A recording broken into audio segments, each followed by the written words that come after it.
Welcome back to the I Am Passionate podcast. It's your host, Jaren, and I hope you all are having a great week so far.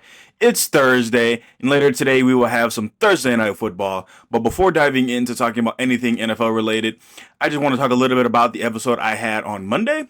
Well, the episode on Monday did a little bit better than I thought, simply just because I never had really done an episode where I didn't even write a basic script. I just, kind of talked and just I won't say I really ranted or vented because it was something positive. We'll just say I just yapped. That's probably a good word to use.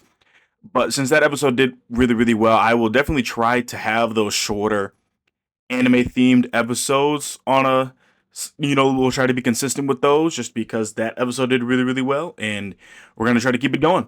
And so, really, yeah, we're going to talk about week 9. It's crazy that, we're basically halfway through the regular season, starting later tonight.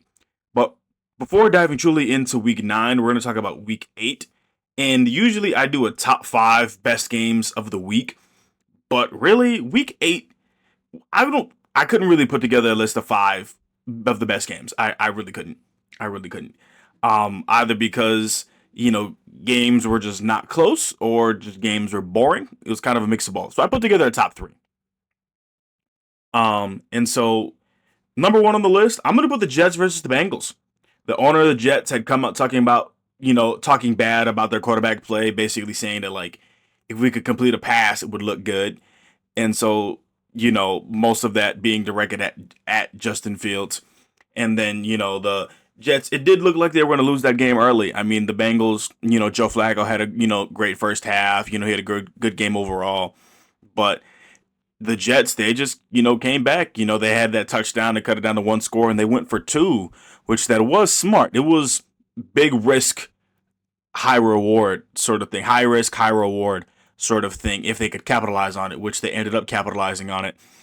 And I do think that the Bengals head coach, it was kind of, I guess, safe play calling because I think it was a 3rd and 9. Which, if the Bengals were converted on that, the Jets' chances of completing the comeback would have been like slim to none. And they ran the ball. Me personally, I would have thrown the football, considering the kind of team that you have, and that's what your team is built on doing. Because I would have done everything I could have to avoid putting my defense back on the field. That's what I would have done as a head coach and or a play caller. But hey, the Jets, they came out, they got the win. Kudos for them because, I did not think this season would have gone like that. And also, there have been reports on social media that basically next season the Jets are going to raise their ticket sales, which I think is crazy because they're 1-7. If they were 5-2, I'm like, okay, raising your ticket sales does make some sense. But you're going to raise them and you're 1-7? You're telling me if I have to pay $200 for some tickets, I'm just throwing out a random number just to make this point easier.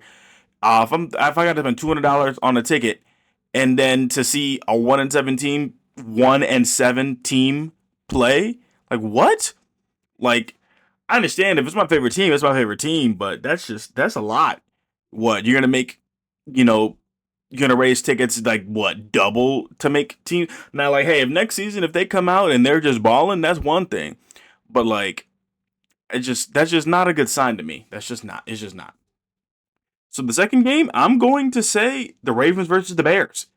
That game, despite Lamar Jackson not playing, the Ravens offense did look very good.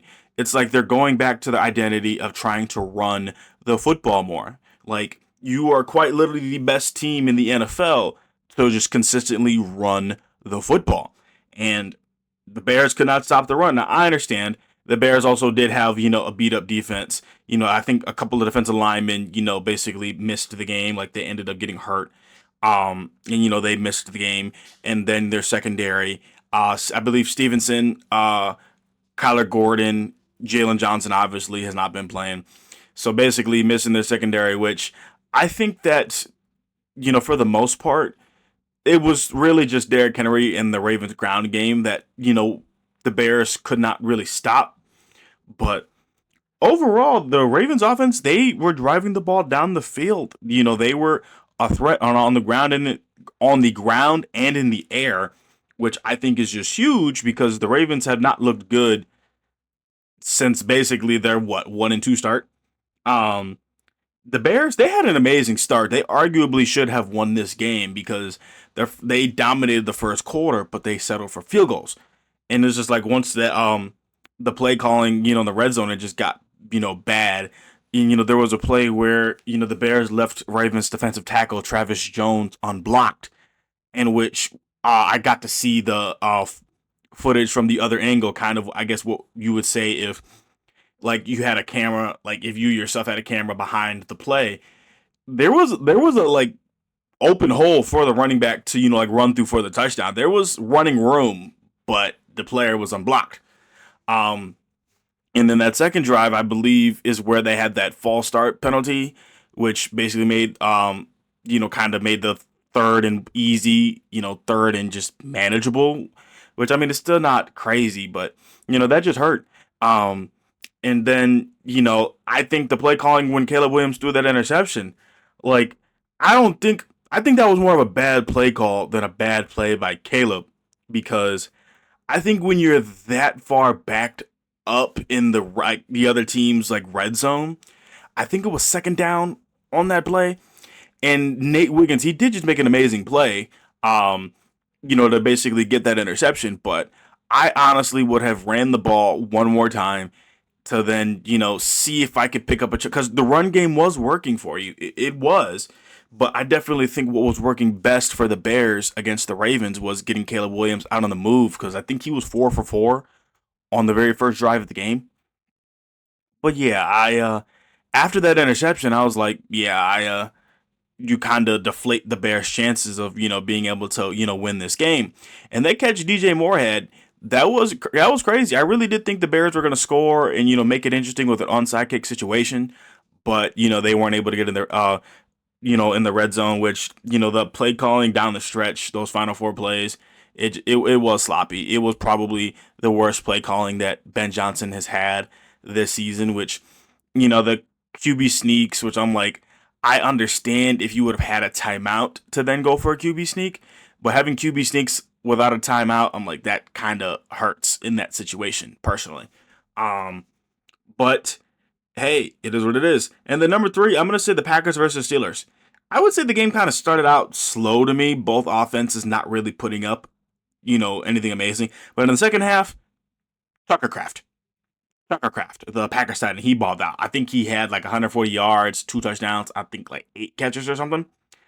And Jordan Love in the second half, he balled out. He balled out. There's no other way to put it. And I would say he played better than Aaron Rodgers did in the second half.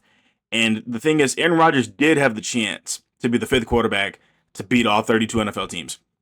He will likely never have the chance again unless just extreme luck that, the Steelers play the Packers, a second year in a row, or somehow there's a Super Bowl rematch or something. Um, but Rodgers is on the tail end of his career. If this was, let's just say, like if he never went to the Jets and if he went straight to the Steelers, then he probably would have had the chance. But since he's on the tail end of his career, I think Aaron Rodgers has the talent to play for a few more seasons. But I think, with like, I guess unless the Steelers keep him well protected, I don't see him playing until I see him maybe playing one more season after this one. I'll put it like that. Um, and so the week 8 prediction record.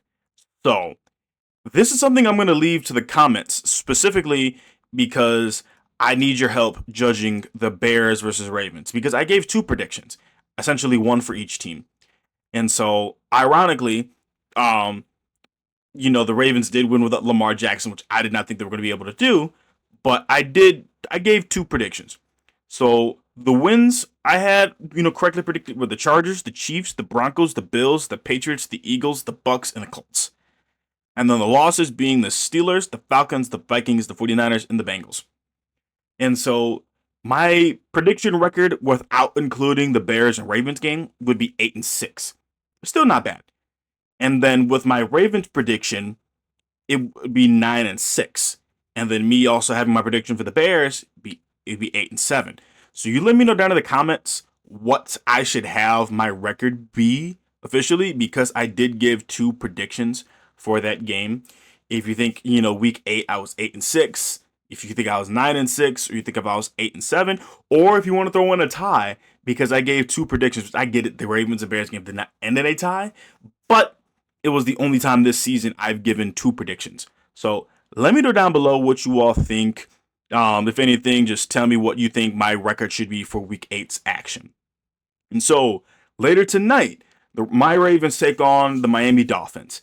I do have to work tonight, but best believe, I found, a charger for my AirPods so I can, plug in my AirPods while I'm at work so I can at least listen to the game, pay attention to the game, and also while still doing my job, the first and foremost. But both of these teams are coming off of a win entering tonight's game, so, that is huge.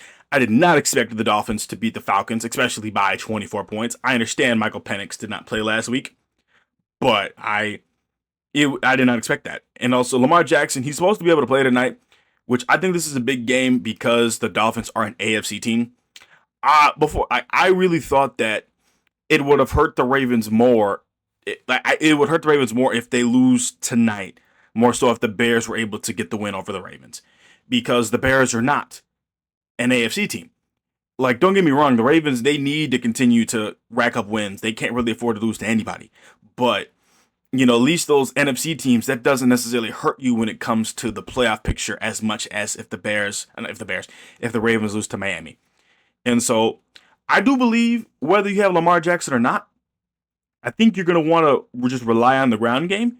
You need to have that emphasis, because I think if you rely on the ground game, I think the pass game is going to open up. And I think that basically Miami's defense is really good against the pass, but they're not as good against the run. And there's a TikToker I follow. I don't know how to correctly pronounce his name. I believe his name is Max. It's either Lobe or I think I'm just going to call him, I'll say Max, and then his last name, I believe it's spelled Loeb. I'm just going to say Lobe. I apologize if I'm mispronouncing that. But basically something that he had said was that, like, basically he had a whiteboard. He was drawing up an offense and a defense, specifically the Ravens offense versus Miami's defense. And basically something that he was saying was that based off of the kind of defense that Miami plays fairly often, it leaves the tight end on teams to, get a lot of receptions. And I believe they're one of the worst defenses against guarding tight ends. So Mark Andrews might be in line for a big game, which, again, this is what, the TikToker Max was saying. I'm just calling him Max because Max L. I'm going to call him Max L. That's the better, way to differentiate him, because his Max is a common name. So, when I saw TikTok, I was like, I do agree, like, based off of his stats, because, he does a lot of research, and, most of the time, his stuff ends up being right, in terms of, like, if he'll predict a certain player to get a certain amount of yards or whatever. And so I think the Ravens, I think they should rely on that ground game. I really think they should. And I think they should rely on the ground game, because I don't think you want to put too much pressure on Lamar Jackson today. Like, I still think that you should let him be, his usual self. Like, I don't think you should have any restrictions on that front. But I don't think I want to see him with, like, an insane amount of carries, if that makes sense. I don't. And then Miami, they're an AFC team. So this is, like I said, it was being important for, the Ravens to win this game. And so, in the group chat I had with Kevin, he was basically saying that Tua awakened his Sharingan. Which, I mean, like, he did ball out last week. But, last night I was basically saying that, hey, he overused the Sharingan. I wasn't really talking trash, but I was, I guess, making the same kind of reference that, Kevin was making. But I'm going to pick the Ravens to get this game. I believe the first half is going to be, it's going to be, a tight-knit first half, and then the Ravens are going to pull away in the second half. Give me the Ravens to win 34-21. Hi, Nala. So moving on to the 49ers versus the Giants. Both of these teams are coming off of some losses. And the Giants, I do believe that they were playing competitive against the Eagles, and then there was some more tush-push controversy where Jalen Hurts was going for, the tush-push, and, he himself was still moving, and Kayvon Thibodeau basically ended up taking the ball, which, when I saw it, I was like, yeah, that should have been the Giants football, but the refs had blew the play dead, which I'm like, that is kind of whack. I do think this season, like I would genuinely be surprised if the tush push was in the league next year. I feel like just because of how much trouble officiating this play has, like how much trouble it's been, I feel like that's gonna be the reason for if there is a revote, and then if it gets banned, I believe that's going to be my reason for it. And I think what'll for sure it'll be like, yeah, the tush pusher being banned if it wins the Eagles a playoff game in like a controversial fashion, where like you can't see the football, and maybe Jalen Hurts does get stopped on a play in the playoffs, but maybe he doesn't. But because you can't see the football, it's just very difficult. They'll puts the refs in an awkward situation. And the 49ers, they couldn't really get too much going against the Texans last week. But I do believe they'll have the chance to bounce back against the Giants. I'm going to take the 49ers to win this one 24-14. Moving on to the Chargers versus the Titans. This is my lock for the week. I think the Chargers are going to get this win. I'm fairly confident that I will not be on the podcast next Thursday basically saying that, yeah, I was wrong. I think the Chargers are going to win this game. And one of the reasons why the Chargers, they were struggling a couple weeks ago is because their offensive line was so beat up. But they have Joe Alt back. And against the Vikings, the Chargers offensive line looked really, really good. And the Vikings, their defense, they're a well-coached defense. They're a tricky defense with, defensive coordinator Brian Flores, who he sends a lot of blitzes, and you might not truly know who's on a blitz, who's not on a blitz, because they disguise it pretty well. And so then for the Titans, I think they need to trade defensive tackle Jeffrey Simmons. I'm saying this not in the way I would normally would. I'm saying this because he's going to be a free agent next year. And I think the NFL has trended towards, especially with bad teams, where, you don't want to risk losing the player completely to free agency. And so I think that going into next year, Jeffrey Simmons is going to have a lot of teams try to offer him a pretty decent contract. So if I was the Titans, I would try to get something for him because he is a very good defensive tackle. He's the best player on their team. And so I think you could probably get at least a first round draft pick and maybe get, a third, fourth, or even a fifth. I don't think you're going to get like 3 first round draft picks for him. I don't. I think at most you could get 2, but I think you can get 1 first round draft pick, and then I think you can get like a 4th or a 5th round pick. So that's my take on that. And give me the Chargers to win this game. We're going to say 24-7. Moving on to the Vikings versus the Lions. This is a big game in the NFC North. I think the outcome of this game is going to determine if the NFC North is still within reach for, like the Bears, the Packers. I believe the Packers are still in the lead because of that tie. This game is going to determine if the NFC North is within reach. And the Vikings, they looked bad on Thursday night. They looked bad. Carson Wentz, he definitely did look banged up playing, in that game, and he just did not look all that great. Like, I will admit, I definitely was wrong on that game. And so they'll have to rely on JJ McCarthy for the rest of the season. And so I think from, this Sunday and then to the end of the season, I think people are going to, I think the conclusion could be made that, yeah, we made a mistake drafting JJ McCarthy instead of keeping Sam Darnold, because Sam Darnold is having a great season in Seattle right now.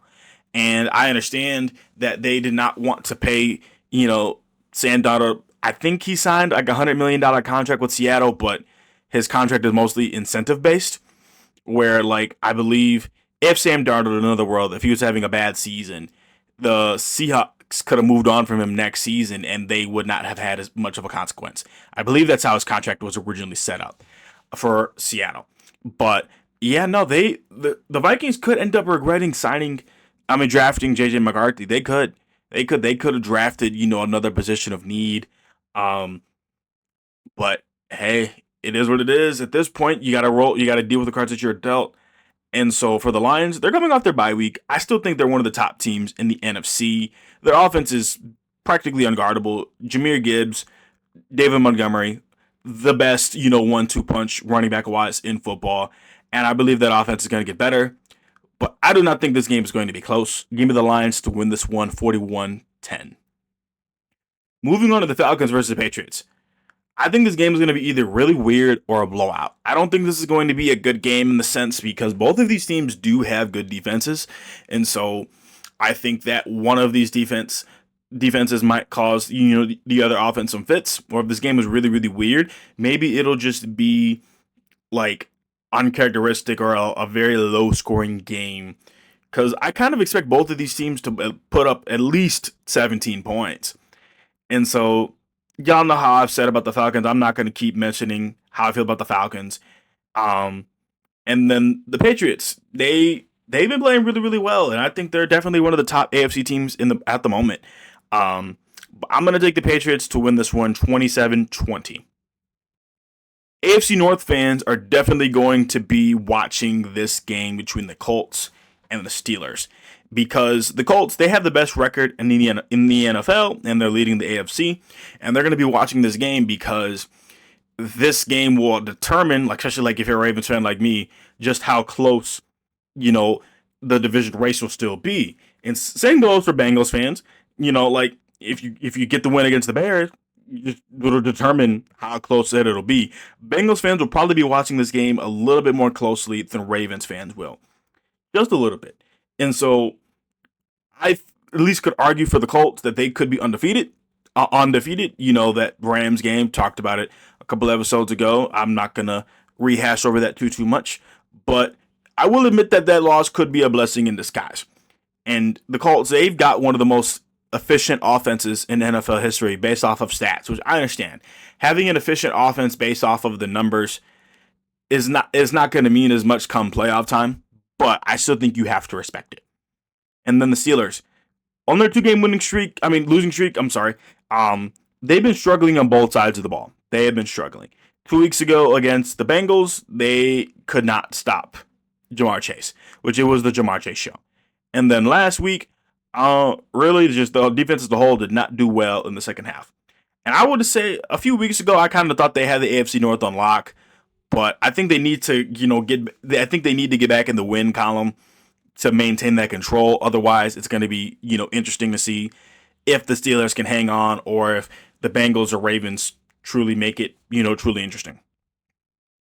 Rodgers has been playing good this year, but I think the team needs another weapon on offense. I really do. Like, I think back to Chris Olave, on the Saints. I think the Steelers, if they could make a trade for him, I think it would be a good idea personally. But for this game, I'm going to take the Colts to get the win 30-17. Moving on to the Broncos versus the Texans. Both of these teams, they've got amazing defenses. I've been talking about it on my podcast all season, and I think they're going to show up. Both of these offense, however, I trust the Broncos offense more. Yes, the Texans, they had a good game against the 49ers. CJ Stroud probably had his best game of the season. If you want to argue that he's had his best game since his rookie season, hey, I'm all here for it. I really am. But I think that the Texans are going to have to basically do that again, even though Patrick Surtain I believe he was put on IR. I think he had a pectoral injury. So yeah, I think they're still going to have, a lot of, they're going to have to control the game. They're going to have to manage the game simply just because the Broncos defense, they have, a great front seven. They've got a great secondary. And so Riley Moss, their other their other corner, he's likely going to follow the Texans' top receiver, which I'm not sure if Nico Collins is playing in this game. So whoever is deemed the Texans' number one wide receiver for the week, I would imagine Riley Moss will definitely be, he's definitely going to get targeted a lot because I know that he has the most defensive pass interference calls in the NFL. But at the same time, I imagine that he's going to at least try. The Broncos are going to have a plan for Riley Moss, whether it's, him and somebody else, is going to be over the top if Nico Collins plays, or maybe, hey, he's just going to lock down the side of the field. Who knows? But I do believe the Broncos offense, I think they're going to make enough plays against this Texans defense. I'm going to take them to win 24-16. The Bears versus the Bengals. I believe that this game is more important for the Bears than their game was against the Ravens. I'm saying that because the only thing that sucks, in my opinion, about the Bears losing to the Ravens is that the Ravens were 1-5. And of course, you don't want to lose to a 1-5 team regardless of conference. It hurts less because the Ravens are not an NFC team. But Joe Flacco might not play in this game on Sunday.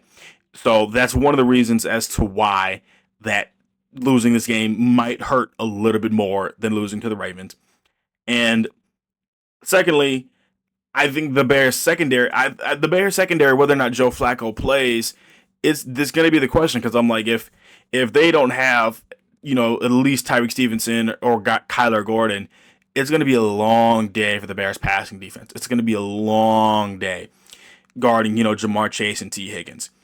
Um, and so the Bears, I don't think they played bad last week, but the play calling, like I mentioned earlier, I did not really like it at times.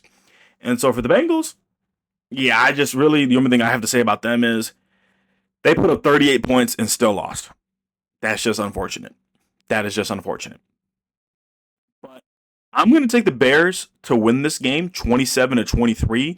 I believe Caleb Williams is going to have, a good game against the Bengals defense. I believe the Browns offense as a whole, I keep saying the wrong team. The Bears offense as a whole is just going to play really, really well. Panthers versus the Packers. I always try to point out when I think a game was important. This game is important in a sense, but not like NFC North, like not like the Vikings versus Lions important. See how important that game was. So, yes, both of these teams are NFC teams, and I think the Packers are going to win this game. This game is important because we saw how bad the Panthers looked last week without Bryce Young, and so the Panthers on the road, they have not really shown up all that much this year. I think that trend is going to continue, whether Bryce Young plays or not. I'm going to take the Packers doing this one 38-10. I don't see the Packers offense really struggling for much. For very much. I don't see the Packers offense struggling for very long in this game. Saints versus Rams. For the Saints, I believe I don't know how to pronounce his last name. I'm just going to call him, he's Tyler Shuck. I believe that's what I mostly heard, broadcasting say. But I'm just going to call him Tyler just because I'm not 100% sure how to pronounce his name. But I don't believe their rookie quarterback Tyler out of Louisville is the answer.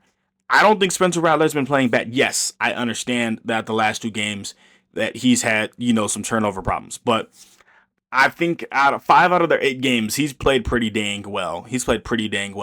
Like, I think that 5 out of the 8 games and especially in the situation that Spencer Rattler's in, I think those are good odds. And I think that, I still believe teams, to a degree, they need to be patient with their young quarterbacks.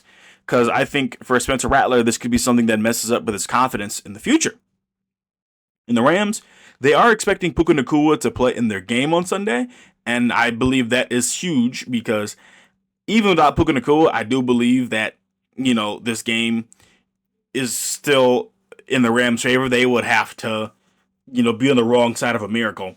But I think Puka Nacua, like I've been saying, he's one of the best wide receivers in football. Give me the Rams 35-7. Jags versus Raiders. I don't have too much to say about this game besides for I think Geno Smith is going to throw an interception, and I don't think the Raiders are very good. I think the Jags, I think they do need to win this game simply just to keep up with the Colts because they're I think 3 games behind the Colts right now. And yeah, I think I will admit for the Jaguars in this losing streak, at least they've been losing to good teams. Like, it'd be different if they were losing to bad teams, but them losing to good teams, except the Rams, they got their butts whooped. But Seattle, they had chances to win that game. And so I think this would be a good game for them to get back on track. Give me the Jags to win this one 28-14. And then, time for the NFL's favorite game of the year, the Chiefs versus the Bills. We're going to see all the memes after this game, regardless of the outcome. But the NFL always hypes up this game every year. Since what? I think the AFC Championship, where the game was low scoring until like the final 2 minutes of that game. Then it was the infamous 13-second, drive for Kansas City to send it in overtime. yes, these teams know each other very, very well. Both these are good teams, but I think that the reason why I'm not going to overhype this is at least in that history, since that AFC Championship game, the Bills tend to beat the Chiefs during the regular season, and the Chiefs tend to get the win over the Bills when it matters most, aka in the postseason. So I don't think I'm gonna hype this game up all that much because I need that trend to change for to be like, man, this is a really, really good matchup. Like, but I do think for the Chiefs, because I've been saying for the past couple of games that they need to face a team good enough to then I need to see how well their offense does to be like, yeah, the Chiefs might be back. So I think this is that game where if the Chiefs offense plays really, really well, that I think that, hey, this could be the game where they should be back for the Bills. I'm expecting a lot of James Cook, and I'm not really expecting the Bills to throw the ball deep consistently. Like I think they're gonna try to shorten this game because I think that they're gonna try to rely on James Cook, and now the Chiefs, I'm sure they're gonna try to limit James Cook. So but I think Josh Allen has already proven that he can beat you with this arm. So like they're gonna try to take James Cook out of the game and make these Buffalo wide receivers win them the football game. But I'm going to take the Chiefs to win this game 30-27. So now for the Sunday night football game, Seattle versus the Commanders. So just first thing I want to say is please stop putting the Commanders on primetime games this year.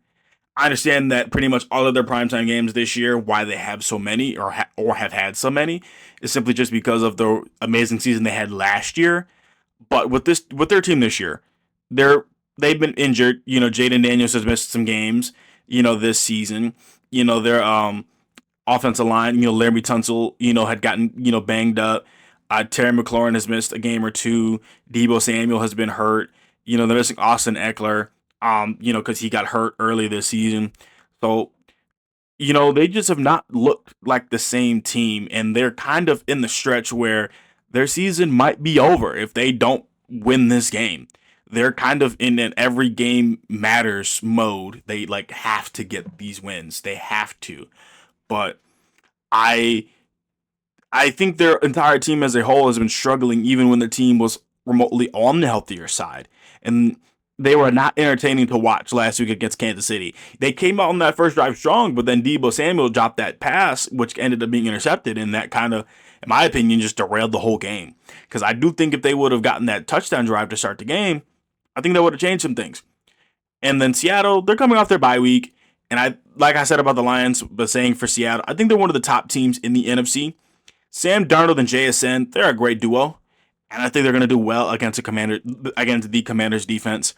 I don't think the scoring is going to be too crazy. Give me Seattle to win this game 28-13. Now, ironically, for the Cardinals versus Cowboys, this is just a game I wouldn't have put in a primetime slot, like maybe a 3 p.m. slot. And so if I was to look back at some of the other games, if I had to pick one that I thought would be an interesting primetime game, or Monday Night Football game, I'll pick two. I'm going to say the Colts versus Steelers, I think would have been a good Monday Night Football game. The Broncos versus Texans, I think would have been a good Monday Night Football game. And for the third one, because it's always, hyped up, I'll put the Chiefs and Bills. You could put either one of those three games for Monday night. And I think that'll be a better game. And I would bet from a viewership perspective, I would bet either one of those three games would get more viewerships, like get more eyeballs on the screen for that game than the Cardinals versus Cowboys. Don't get me wrong, the Cowboys have a big enough fan base that people are going to watch that game. The Cowboys also, they've got an amazing offense. They've got the number one offense in the NFL. Their defense, I don't trust their defense, but I do think against the Cardinals, I don't see their defense really struggling all that much.